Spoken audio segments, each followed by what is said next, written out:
यानंतर वळूयात अन्य काही महत्त्वाच्या बातम्यांकडे। महायुतीच्या सर्व आमदारांची बैठक आयोजित करण्यात आली होती, ज्यात पंतप्रधान नरेंद्र मोदींनी सर्व आमदारांना मार्गदर्शन केलं आणि सल्लाही दिला।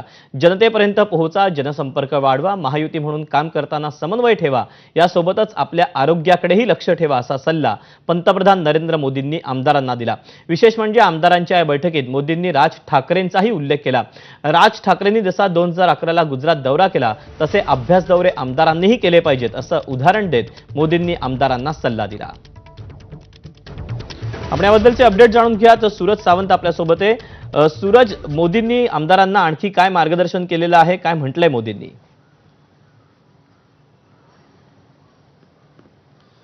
दीपक, प्रामुख्याने जर सांगायचं झालं तर संघटना वाढीबाबतच महायुतीचं वाढ जी संघटना वाढ आहे ती होणं अपेक्षित आहे। त्यामुळे तुम्हाला नागरिकांमध्ये जाऊन त्यांचे प्रश्न समजून ती कामं करावी लागतील। ज्या कामाचं तुम्ही जे काम करणार आहात त्याचा संकल्प करायला हवा, जो आपल्या मतदारसंघातला असेल। त्याचबरोबर प्रामुख्याने सांगायचं तर या संकल्पाबरोबर त्याचं नियोजन होणं हे देखील तितकंच महत्त्वाचं असणार आहे। यासह त्यांनी उदाहरणं देताना ज्या इतर राज्यांमधले किंवा इतर जिल्ह्यांमध्ये जे काही महत्त्वाच्या गोष्टी आहेत त्या तुमच्या मतदारसंघात कशा राबवता येतील यासाठी अभ्यास दौरे करणं गरजेचं आहे। यावेळी त्यांनी दाखला देताना 2011 मध्ये मनसे अध्यक्ष राज ठाकरे यांनी जो गुजरात दौरा केला होता आणि त्यानंतर त्यांनी त्याची आठवण देखील करून दिली होती। अशाच पद्धतीने अभ्यास दौरे करून आपल्या मतदारसंघात चांगले उपक्रम कसे राबवता येतील याबाबत त्यांनी प्रामुख्याने उदाहरणं दिली। याचबरोबर सांगायचं झालं तर काँग्रेसने आतापर्यंत कशा पद्धतीने राज्य केलं, ते कसे तळागाळापर्यंत पोहोचले, तुम्हाला देखील तशाच पद्धतीने संघटन कौशल्य वाढवायचं आहे।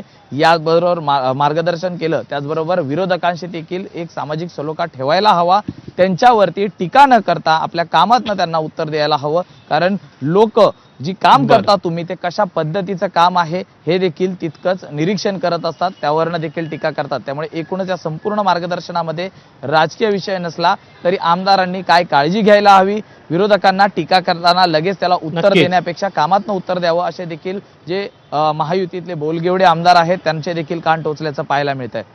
सूरज, धन्यवाद दिलेल्या सविस्तर माहितीबद्दल।